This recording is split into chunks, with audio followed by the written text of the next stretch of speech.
Did Kendrick Lamar actually get Drake to diss himself on Poetic Justice? Is that a crazy reach or am I dead on? Let's break it down and you guys tell me, okay? So we're gonna go all the way back to 2011. Drake releases Take Care and Kendrick Lamar releases Section 80. Even though Section 80 critically did better than Take Care takes number one on the Billboard 200 list, while Section 80 only makes it to 113. I think that Drake did like 300,000 copies or something like that in the first 2 weeks, and Kendrick Lamar only sold like, I don't know, between 6 and 9,000. So that's in 2011. Then in 2012, Drake goes on tour. He has the Club Paradise tour, and Kendrick and A$AP Rocky open for him. Now, when I think about these two different rappers, especially when I think about Section 80 and Take Care, I can't think of two different albums that are further apart. Section 80 is so raw, it's so real. Take Care is so commercial, it is so boppy. And it's really, it's like they're each other's antithesis. And now they're on tour together. And the theory is that this is where the beef really begins, is when they're on tour together.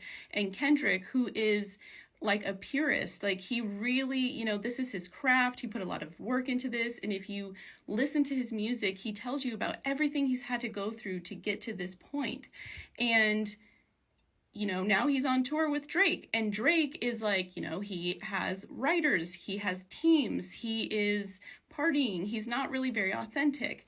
And I could see how that would really piss Kendrick off, but I don't have to guess because Kendrick tells us this. He goes home after touring, he tours from, I think, February to July of 2012, and then he goes and he writes Good Kid, Mad City, and that's released in October of 2012. And it's more than just Money Trees. It is throughout this whole album. Check out this line in Bitch Don't Kill My Vibe. He's making comparisons through this whole album. I can feel the changes. I can feel new people around me just want to be famous. Who are the new people he's around? He just got off tour with Drake. You can see that my city found me and put me on stages. He's appreciating his city. This is, Poetic Justice is a love letter to them. To me, that's amazing. To you, that's a quick check. You're exploiting my people. With all disrespect, let me say this. And then he goes on to say, don't kill my vibe. Then there's Money Trees. Who could he be talking about here? You look like an easy come up. A silver spoon I know you come from. That's the lifestyle that we never knew. Go add a reverend for the revenue. You do anything for the money. It goes Halle Berry or Hallelujah. It goes Hollywood or salvation. Pick your poison. Tell me what you're doing. Either way, tell me who you are. Everybody gonna respect the shooter, but the one in front of the gun lives forever. This is a reference to the Poetic Justice music video, and Kendrick is the one in front of the gun. And what he's saying is that everybody's going to respect the industry, but the one in front of the gun lives forever, the artist lives forever. And then he tells you, he says, and I've been hustling all day, this way, that way, through canals and alleyways, just to say, so I have come all of this way just to tell you that Money Trees is the perfect place for shade. So he did all of this to tell you that underneath Money Trees is the perfect place for shade. Poetic Justice, featuring Drake. So at this point, Kendrick Lamar knows that Drake doesn't write his own stuff, and as long as you give him a feature on a song, he'll rap whatever lyrics you want him to rap. And the theory is that in Good Kid, Mad City, he really had to code everything that he was saying because of how raw he was in Section 80 and how it didn't perform as well as he had expected it to or as well as he had wanted it to. He now has to code everything he's saying so that he can get the commercial success that he's looking for. So he writes this beautiful, intricate love letter. I genuinely think this song is going to be studied for generations. It is so beautiful. Not only is it a love letter to his community, it is a love letter to Pac, it is a love letter to rap, it is a love letter to the African American community as a whole. Okay, now let's break down these lyrics and you can see how incredible this is. He's saying, I know who you are without you having to tell me. You don't have to explain yourself to me. I know you need a lot because you're in survival mode, and the only justice you get is the poetic kind. If I told you were beautiful even though you couldn't see it, would you believe me? And this is all Kendrick's first verse, and this this part right here is really important because it comes up in Drake's verse, but he says, I mean, I write poems in these songs dedicated to you. He's saying, I write for you.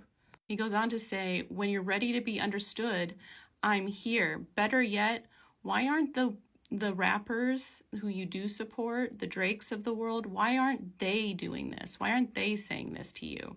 I really want to know you all. I really want to show you off. He's being literal.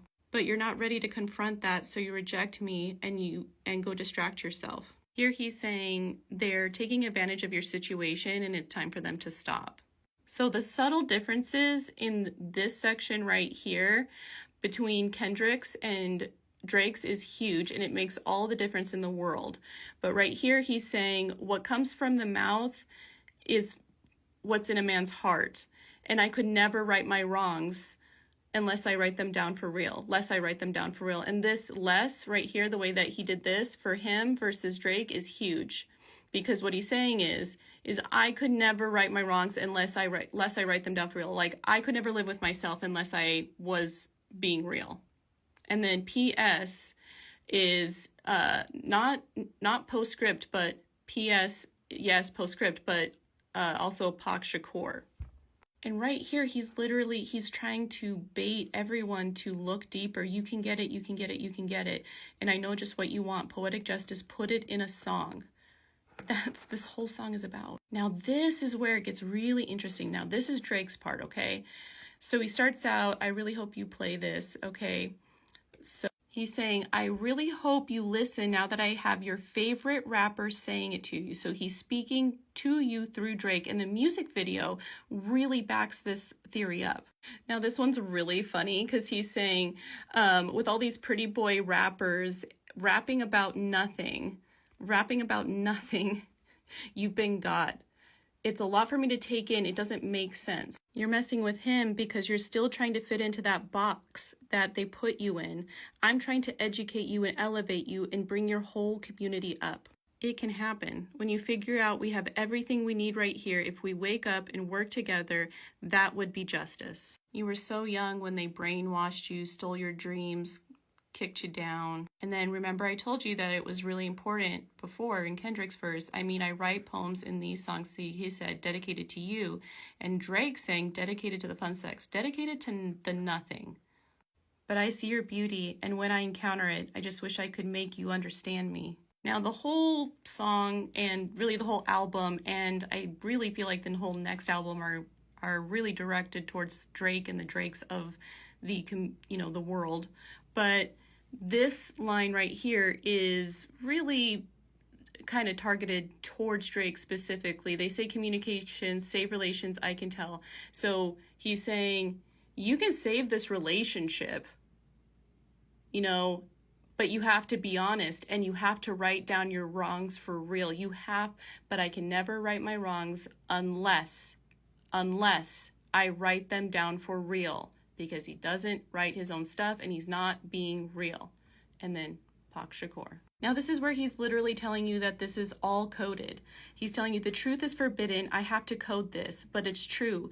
Living life towing the line. Love is not just sex. It's your power. It's you following your dreams. If I can do it, you can do it. Love is taking our power back. Where you put your love is the direction this goes. We need to come together and get on the same page. This is my purpose. Take your time and dig for this message. And before they shut me up, Pac Shakur.